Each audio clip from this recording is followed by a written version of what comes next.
Big news last week, UFC 199. It is official. The Prodigy is returning. You heard several weeks ago on this program, he came out of retirement. He's been in Albuquerque. He's been training with Team Jackson Wink, and now he knows that he'll be fighting June 4th against Dennis Siver in Inglewood, California. BJ Penn, the Prodigy himself, is on the phone right now. BJ, how are you? I am so excited to be fighting on June 4th, and I am so excited to be on Ariel Helwani's show. Wow. Right now. Well, I appreciate that. Thank you very much, BJ. Hey, hold on, Cowboy. Hey, Ariel. Yes. Cowboy. What's up, Cowboy? I'm just missing your shining face. Oh, I miss you too. What happened with that fight last week? What do you mean what happened with that fight? Did you sign the contract, not sign the contract? It was very confusing. Of course I signed the contract. Ariel, who are you talking to? So why didn't it happen? The UFC called me back and said they don't want the fight to happen. That they want me on the Ottawa card. They can't have me sign the two contracts at one time. They just said I could get hurt, I could get cut, I could get blah blah blah blah blah blah blah. They said no. And then Khabib comes to me all crazy. Whatever. That's all I'm giving you. Here's BJ. Okay. Of course, Cowboy signed the contract. What kind of question is that, man? Okay. Well, I just What kind of question is that, Ariel? I had to take the opportunity. It became 2 interviews in one here. How about that? Always keeping me on my toes. Me and Cowboy right here, Albuquerque versus anybody. I like it. So, BJ, congratulations on getting the fight. What's that? Is he talking to me? No, he said something. He was running his mouth. Don't worry, Ariel. All right. Come on, let it go. Okay, fair enough. Be the bigger man. Let it go, like Frozen. Okay, so BJ, so you got the fight. Are you happy with this fight? You know what? I think it's a fight. Dana offered me the fight. We didn't know who we were fighting. We didn't know what was going on. I talked to Greg. I think Greg made a list of people who we were supposed to, who he wanted us to fight first, being that we've been gone for 2 years. When Dana gave me the fight, I told Greg, because me and Dana just known each other so long. We just kind of put the fight together ourselves, and we're just kind of talking story and stuff. So I just said, Greg, you said, hey, did they say anything? I said, me and Dana were talking. He said a great fight would be Dennis Siver and BJ Penn. That'd be a action-packed fight for the fans, and this and that and this and that. And I let Greg know, and Greg's like, perfect, BJ. That's one of the guys we had on the list that we wanted you to fight on your first fight back. So, I'm very excited. I've never really watched Dennis fight. I know we've been on the same cards, but he's a tough guy, man. He's out there. He's in great shape. He knows his craft, and I'm up here, preparing as hard as I can. So I'm not overly nervous, I guess, come fight night, but I'm excited about all this. So you've been there for quite some time. You told me a while ago that you guaranteed you'd be fighting at 196 in March. Then we thought maybe April 23rd. And don't want to really go too much into it out of respect to you, but is there anything you want to say about this investigation which delayed your return to the UFC? There was, a story that came out. The UFC addressed it publicly, and just last week said that they had, done an investigation and that you were cleared from their standpoint. Is there anything that you can say about it? Well, you know what? I'm just very very glad that the UFC did their investigation with an outside company, and I'm just very glad it's done, man. That's as much as I can say. I'm very glad it's done. I'm very disappointed in how everything, how everything that happened between me and my former employee. But besides that, I'm very glad. I'm very glad that I get a chance to get back in the octagon. Were you hurt that it took so long that this would come out publicly? Like did you feel like did it hurt your heart that this was happening as you're trying to make a return to the sport? Oh yeah, no, it put me on the back burner. It put me on the back burner for a little while. It that definitely hurt my heart. I mean, I got kids. I got 2 baby daughters, and of course, it's something like that's gonna hurt your heart. People know who I am, and I'm what you see is what you get with me. I mean, just a family man. I got 2 kids, and that's it. I wish I could get into more. Okay. But I'm sure my lawyers wouldn't appreciate that. Okay, fair enough. I'm just wondering if you wanted to fight in March, and now you have to stay 2 extra months. in Fuck, I'm ready now. Exactly, Ariel. You know what? Right. When I first got here, I'll be the first to tell you, I wasn't freaking doing hot. I was freaking getting taken down left and right, grounded and pounded. I was getting beat up on my feet, kicked, punched. But you know what? Man, Greg Jackson, that guy's the real. I mean, look. You can see all the other great trainers that he has, but I mean, me and him, somehow we click, man. Me and this guy click, and then we always did. Greg always wanted me at his gym. I mean, this is from back in the day. He always would say, even if we were getting along, even if we weren't getting along, or we were rivals. As soon as my first time ever meeting Greg Jackson, you know, it's always great. Hey, hi, nice, how you doing? Then it comes down to all the marbles, and it's you and that guy still again. So you know, you harbor feelings, you know, because you just want to, you know, do your best for yourself and your family, and everybody just wants to do their best, and you know, and just in the way everything worked out. I mean, I don't know what made me pick up that phone and just I called Rich, his wife from Bellator. I called the matchmaker of Bellator, and I'm like, Rich, what's Greg Jackson's number? You know, and freaking, he just gave me the number. I texted him, and he's texted me back right away. And I think he knew already where I was, man. He knew. I mean, this is our honor. This is our honor, Ariel. I want to come back. I want to you know, I want to make a living. Of course, I want to make a living, but this is our honor. This is our fucking honor, and I wouldn't want nobody else but Greg Jackson behind me. Nobody's gonna out crazy me and fucking Greg Jackson. And that is amazing to hear. But is it difficult to be there for so long away from your family? Albuquerque is not, you know, Hilo. It's not Hawaii. And you weren't planning on being there for this long. How are you coping with that? It would help me a lot. It would really help me a lot if you came and stayed in the same hotel room with me, and you just did the MMA hour out of the room. Wow. And this would probably get me through the last 2 months, you know, because I have been here for a long, you know, misery enjoys company, you know. And no, but Greg told me from the beginning when I got here. He told me, he said, BJ, because our game plan right now, me and Greg, we have it set. We're gonna go and get that 145-pound belt. And Greg told me, he said, BJ, this is the fun part. The first thing I got here, he goes, BJ, this is the fun part. You're excited, everything. This is in January. He told me this, and then he goes, pretty soon, you know, he's like, if you're gonna do something no one else has ever done, you got to do something no one else has ever did. Sit there, watch the paint dry in the hotel room. Sit there and just look at the wall and just let thoughts replay over in your head thousands and thousands of times about what's going on, about everything. Wow. And you know, so he's constantly preparing me for the next day. That's what I love about being here. And believe me, 6 months. You think I never been to Albuquerque before. But you know what? I'm getting used to it. I'm definitely getting used to it. But by the time this fight goes, I'll have 6 months with Greg Jackson. I feel a lot more confident. I was rushing in there. I was just trying to get my feet wet. It's been a while. But you know what? Right now, I'm ready, you know. Let's do this. Fight anyone. It's Greg Jackson behind me, I'll fight anyone. It's beautiful to see how you've integrated so well within the team, seeing all the pictures, you and John Jones and Holly Holm, and everyone seems so happy to have you there, and you seem happy as well. Did you think it would go this well? Because you've always kind of been a lone wolf, and now I see you out eating dinner. You know, the pictures say it all. Did you think it would go like this? Man, well, you know what? I mean, well, champions like me, Holly, and then John, like we all kind of see eye to eye on certain stuff, you know. And besides that, like, yeah, you know what? These guys are inspiring me. Like, John inspires me. I mean, John is like, he's not afraid of anything on the whole earth.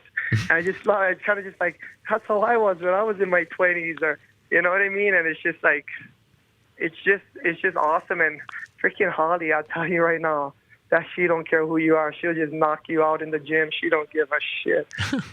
I just see Holly just freaking wiping people out. Freaking amazing. It's just awesome to be here, man. Awesome to be here. But yeah, I'm definitely alone. I was definitely a lone wolf, you know. But when I started, I was always in the big gyms, you know, with Novu Uniao, in the big gyms with AKA. But then I definitely did kind of just go do my own thing, and I don't know, such was life, I guess, at that time, you know. But, you know, another thing that I'm just thinking of right now is my kids. And just like you were talking about, you've been up there for 4 months. What about your kids? You know, so I got to fly them up. I flew them up 3 times already. Okay. But I'm gonna have to fly them up for another week when I get a slow week, and then next few weeks I'm gonna be pushing hard, and then maybe take a slow week and then push hard through the last end of the month. So we'll see. Maybe we can get them up here, but that is really, you know, that the only thing that is more important to me than fighting is watching my kids grow up, and that is the one thing, you know. And you have 2 beautiful children, and you know exactly what I'm talking about. Thank you. Yes, 100%. You know, I was quickly looking at your record, and I believe this will be the first fight. Fucking, it said I hadn't won a fight since 2010. Is that fucking true? I gotta get on the fucking horse. You know, I swear I've been winning a lot of fights in the gym and maybe even some kind of self-defense. But yeah. You know what, Ricky? I gotta get a professional victory. I can't believe that because, I mean, training in the gym. I feel fine. I mean, I wish we could put Greg Jackson on the phone. You know what I mean? To blow my own horn and say, hey, this motherfucker, he's on it. You know, he's doing some good stuff. But well, I'll have to let it play out. You know. Well, the question I was going to ask you was, I think this is the first fight in 17, or this would be the first in 18 fights that you're not fighting either someone who's fought for the belt or been a champion himself. That is Dennis Siver. Did that even occur to you? And is this really, I'm wondering if this isn't even about Dennis Siver. He's just a guy. This is about you coming back and doing all that stuff that you and Greg have been talking about. You know what? Yeah, he's just a guy, and a tough guy at that. You know what I mean? That's all Dennis. That's what Dennis represents for us right now. Definitely a great person to compete against. And then on the other side, you know, my kid. This is what it is, Ariel.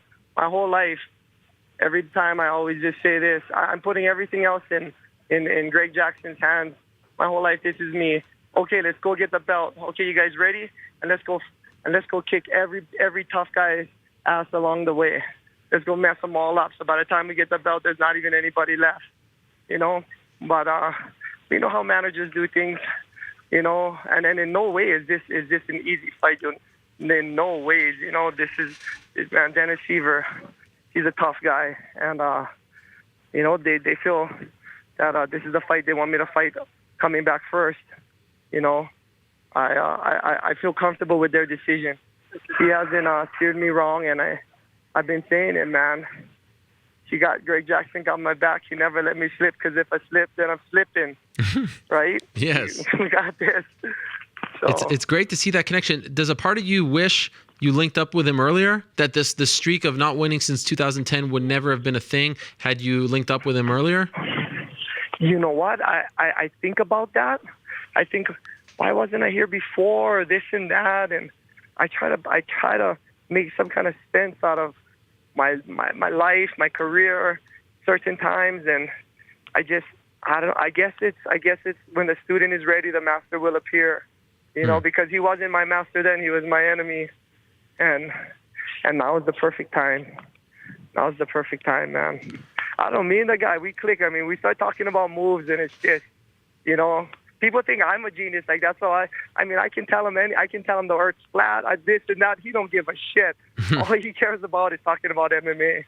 Really. You know, a lot of people have been asking me, you know, is this good? Is it good that BJ's coming back? You know, as you said, hasn't won since 2010. And I feel like there are just some people that you need to be in a training camp. It's the healthiest thing for you. Do you feel that way? Do you feel like just being a part of a team in a training camp and having a purpose and a date? This is BJ Penn was born to live like this. And this is the best. You're the best human being that you can be when you're in a camp and part of a team and training for a fight. Do you feel that way? You know what? You just hit the nail on the head. You know what? As I'm just walking, and you've been saying it, like, what the hell, BJ? You've been in Albuquerque 4 months, and now it's going to be 5 months by the time 6 months by the time you go and fight, and this and that, and it's just like, no, man, this is the life I was supposed to live. This is the life I was supposed to live, and you know that's why I'm really glad that the mother of my children is holding everything down, strong at home. And, you know, with the kids and everything. And letting me live my life. I mean, this is the life I'm supposed to live right here, you know, and kick some ass. This is it. This is all I know, Ariel. In a good way, though. Don't ever freaking feel bad for me. I love this shit. I love this. Sometimes people like to joke about the motivated BJ Penn, but honestly, when was the last time you felt like this before a fight? Well, you know, I always say yeah, definitely. Like, I remember, like, when I really wanted to fight, like, F this, nobody in the whole world's going to beat me, was the first time I ever beat Matt Hughes. You know what I mean? That long ago. And maybe something died after that, but that's impossible because this is all we love to do. But like the motivation, like I'm never motivated to get my ass kicked. You know what I mean? I'm only motivated to beat somebody up. And it's just, I don't know if it's just the motivation. Maybe it's prepared. Maybe the word they should use instead of motivated Penn is prepared Penn. Okay. When was the last time you were this prepared? Well, at least, I'm believing it. That helps. Yeah. Like now, I think it's that I'm believing I'm okay. prepared. You know. So, I don't know. It's just all I know is when I got to the gym, there's all these young kids, and they're all so good, and you don't know who you're even sparring with, and they're throwing at me, and you block one move, and then they throw these spinning freaking 20 different moves you've never seen in your life, and like I had to wake up and kind of realize, like, oh shit, the fucking shit did change and this, but still the foundation works. That's what me and Greg always talk about. But the foundation always works. BJ, he always, wants to remind me the structure of what's going on will always be the same. They'll always put new paint on it, whatever, but everything will always be the same. But man, I don't know what to say, Ariel.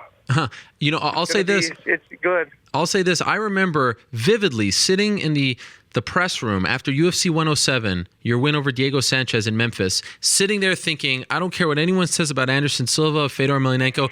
BJ Penn is the best fighter in the world, pound for pound, right now, this moment, tonight. It was December, I think, of 2009. That's when I felt that it all came together for you. After that performance, you were at your best there. And I think a lot of your fans believe, like, you have an ability. Like, even now, I feel like I'm eating out of your hand. And there's something about the way you speak that gets people so fired up. Do you know that? And why do you think that is? There's just something intoxicating. I'll tell you this right now. Yeah. They admire me for my success, and they relate to me because of my pain. And that's it. They look at him, and of course there's always going to be those people that, that they don't want. They don't want. There's a lot of people. I'll tell you what there is. There's a lot of people that don't want me to come back because if I come back with Greg Jackson and I come back and get the belt, and that's the worst thing that they ever wanted to happen, they're just praying, please fucking stay retired. Please, when you come back, please look like shit. Please, BJ, I just cannot. It doesn't fit with my worldview of you coming back and being the champ right now. You know what I mean? But you go and look at all these other guys. I mean, they're fighting every day, and they're still getting knocked out in the first round. No one ever knows what's going to happen in a fight, but you ever see me fucking get wiped out like fucking some of these guys get wiped out, and they're even saying, nah, BJ shouldn't come back. And I'm like, you shouldn't even have started. You shouldn't have started, buddy. You know what I mean? It's like you're never going to get anywhere. Why'd you even start if you're going to sit there and tell me to not come back? I want to be so blunt they can smoke the truth the same way they want to do that to me. I love that. That is great. And I'm sure you're loving this era, right? I mean, you've been at the forefront of calling for PEDs and all this stuff for drug testing. You got to love this, right? That USADA's involved. Let's go. Yes. I'm very excited with USADA in. They got no IV. I think this is my chance, man. This is it. This is my fucking chance right here. This is my best chance right now.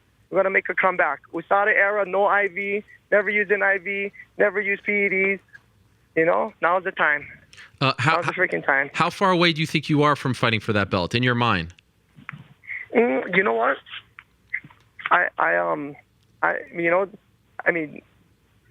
want to speak too soon. It's like, Dana really, me and Dana, we always get along. I mean, the guys, he has given me, some title shots over the years.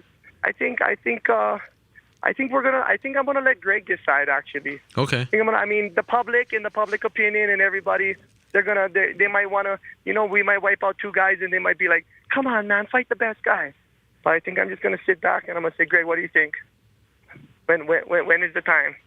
I mean, everybody, I mean, realize as time goes on now, I'm in the gym and I'm looking at all these young kids and all these strong kids, and I'm like, yeah, it's true. And then the same for the people in the UFC. You got more firepower than me. You got a bigger military than BJ Penn now. But I'm going to control the engagement. I'm going to control every time we clash. And that's going to make the difference. That's going to make the fucking difference. That's amazing. Okay, two last quick things. Go ahead. Is this going to be on pay-per-view or the FS1 portion of the card? Do you know? Jeez, that I have no idea. That'd be good. That'd be a good thing to find out. You know what? I'm gonna go find out.